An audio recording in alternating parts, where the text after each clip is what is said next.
at this point, and as you said early on, in terms of data governance and developing a more robust business information capability, that we're providing some support to DMA for, but obviously much of this rests with Steve Tedder and his team that will continue on this path.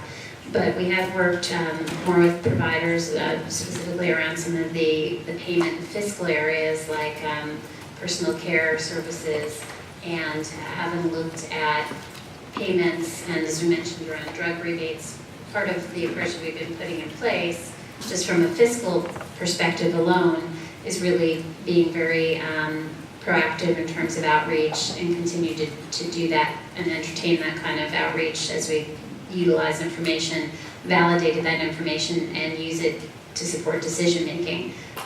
We're at this point in time have been focused on that from a fiscal perspective, and look forward to working more as the business information organization stands up, helping them as they have more outreach to provider networks as well. All right, Madam Secretary, you mentioned you had one additional individual you want to speak on this topic.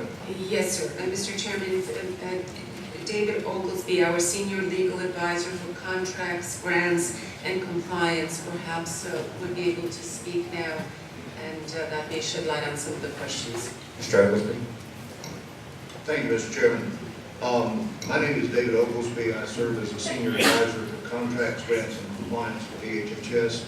I'm an individual of 30 years experience as a senior contracts person, as either a senior officer or a director.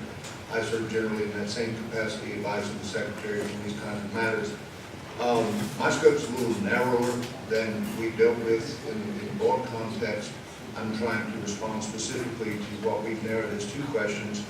The primary questions presented are on the procurement of Alvarez and Marcel, and they are: is the contract a consulting contract or a services contract, and is the contract properly sole sourced?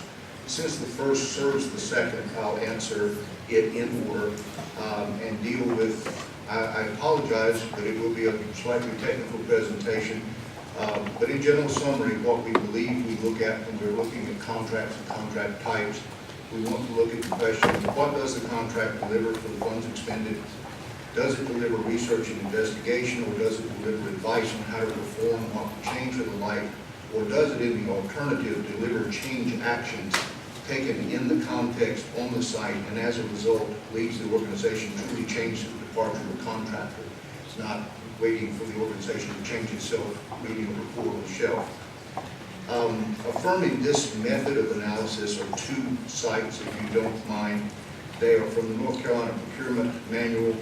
From the glossary, a service contract in part reads, a services contract is, and it has a lot of text that I won't bother you with reading, but providing that the services are not primarily for review, analysis, or advice in formulating or implementing improvements in programs or services, in which case rules relating to consultants shall be applicable.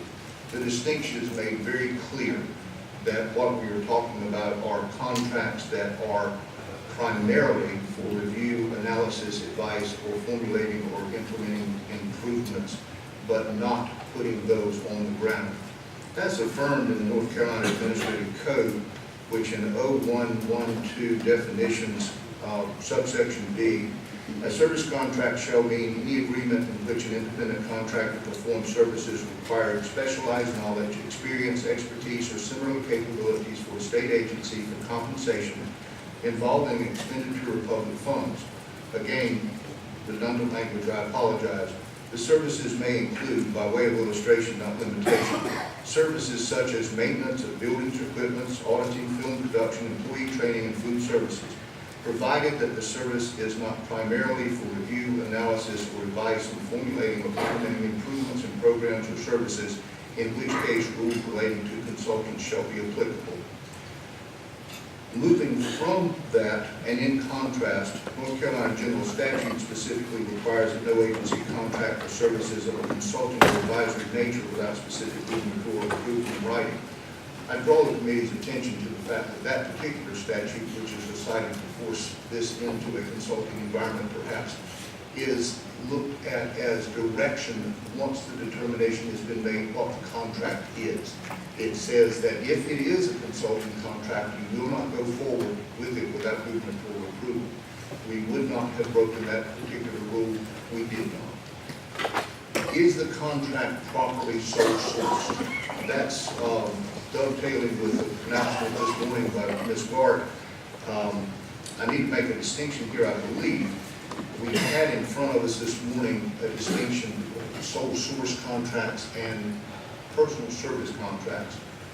Please understand that in the somewhat limiting environment of codes and contracts, a consulting contract is not a personal services contract by definition. There does exist a bleed through of definitions, and it does create a confusion, but we're talking about only two kinds now. We're talking about a consulting contract, primarily delivering advice, consultation, and sole source contracts, which is in a services contract. Services are providing implementation and direction and delivery of deliverables, as we talked today, on the ground. Section 1400, waiver of competition, we had it on screen today in the earlier presentation, provides 18 exceptions where the waiver of competition is acceptable under scrutiny. It is reviewable. It is a decision that's made initially at the agency, and if the committee will recall the flow diagram, it is made by the agency, it is made by the contract folks like myself, and then it is passed through to the Department of Administration, State Purchase and Contracts to make a final decision. We did those procedures clearly, and we recited in our justification 3 primary statements. Those 3 primary statements were the need was obvious and pressing. I believe Dr. Cummings has provided characterization sufficient to impress you all that at the time of this contract, there was a pressing need. There was an opportunity to utilize a contractor of known superior quality to perform for the department and assist in solving very serious problems. Through prior work, this contractor, again using the examples that were provided earlier, had worked under subcontract with Mercer to deliver significant work within the context of DHHS, and therefore knew us in advance, not extensively and not to the extent of this contract, but sufficiently so that there was a quick start, a jump, if you will, of efficiency. When you're at the point of looking for making the decision sole source procurement, we recognize that procurement for the state of North Carolina has the primary premise of full and open competition. But the competition takes the various forms depending on what the purchase is of a standardized good, construction, or other sorts of things. And it specifically recognizes in the example that Ms. Bard gave that we're in a situation, we can be in a situation where waiver of competition is certainly possible. The ultimate product of the contractor's performance, a rejuvenated DMA organization was with enhanced capabilities in finance and several other aspects, presented another unique qualifier for us, and that was the standardization that I recited just a moment ago and continuation. We were working with the product with a head start going forward. We provided 3 justifications. We went through those justifications on a one-by-one basis, justifying to ourselves as an agency administrative decision that they were correct. We don't get to make that decision. The decision then goes for further review, and the further review goes directly to our associates at the DOA State Purchase and Contracts. We recommend those in writing. We stand behind our recommendation. We put those forward for review. They were properly reviewed. They were adjudicated within that office and presented back to us. I presented to the committee that we followed all the particular rules that were necessary, but went a little bit further, also worked interactively with the Department of Administration and had their results back as we contracted these efforts. I'll be glad to take questions. Senator McKissick. Yeah, with other contractors, just say consultants, actually, to use that term, or did you consider for this particular engagement other than this particular apparatus firm? I mean, there must have been others that had similar or comparable expertise other than simply this particular firm. I gather they did work in partnership with Mercer Group at some point. But I mean, to what extent was there a search conducted to really fully evaluate other potential consulting groups that could come in and provide the services that you needed on this particular occasion? Senator, if you will, I'll take a little exception in the characterization of them as consultants. We didn't view them that way. They are contractors implementing a services element, and that's what we wanted.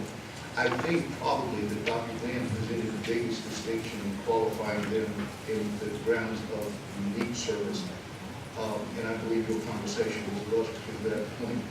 What we had was an organization that is capable of supplying many other consultants. There are a broad number. I worked for consultants in my history as an individual contracting officer. There are many capable of delivering a wide range and array of specialties. The specialty of Alvarez and Marcel is particularized as turnaround. Within that, they also have a solely focused governmental practice. It is unique within the nation. There are others that practice it. They are, I'm sure, but they were here and our need was present. If we unite the justification as a cumulative, we put it forward to and ask for review and justification of our justification. I'll follow up, if I could. Follow up. So the only firm that you considered was Alvarez. Would that be an accurate characterization because you thought they were sufficiently unique in being able to provide the services that were needed for the state of North Carolina on this occasion in terms of turnaround work, dealing specifically and narrowly with our Medicaid program? I mean, because that seems a little unusual that there's only one entity within these 50 states, or perhaps even a broader area, that might have that type of expertise. I think your point's well drawn. Please understand where I sit in the process. I'm sorry. Am I here? I'm here, but my fault. Your point is well drawn. We were in a situation facing a number of requirements and a number of concerns. We knew of this firm, and where I sit in the process, I can deliver a fairly narrow concept of the review process in this area because it was considered, again, at the agency head.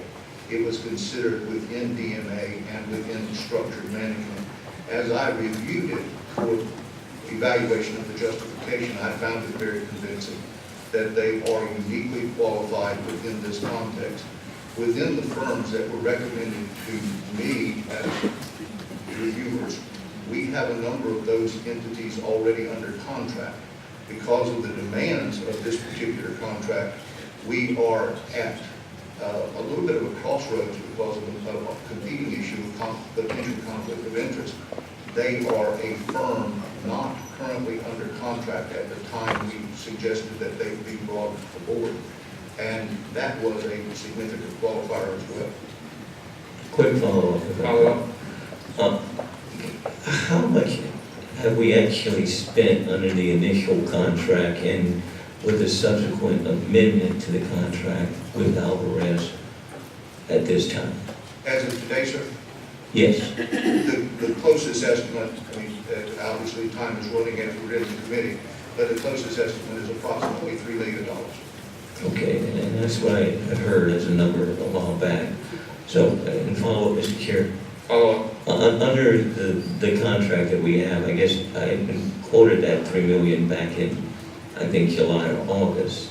So, I mean, is there an amendment that's taking place to the original contract? And, I mean, what is it anticipated this time will be the total sum that will be spent based upon the engagement that we are presently contracted with them to perform? If the contract is fully expended, it will be $6,820,908. So If it approximately, is fully expended, so it'll be approximately approaching $7 million. yes. And one additional question, if I could. Go ahead. Simply this, at any point along the way that you consider the possibility that there were other firms that may have potentially had conflicts, I gather, I hear you saying, that perhaps could have provided the same services for less money than what we have contracted with them to pay.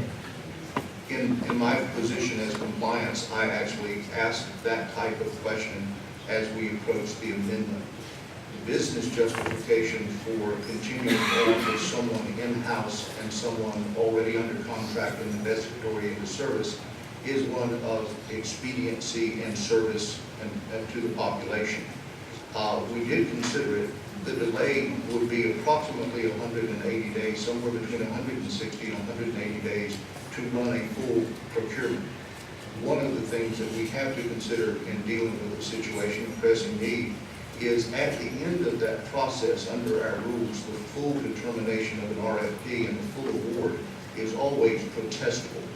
At that protest, there is a decision that's made for the agency to either continue with the contractor at risk while the protest is being adjudicated, or to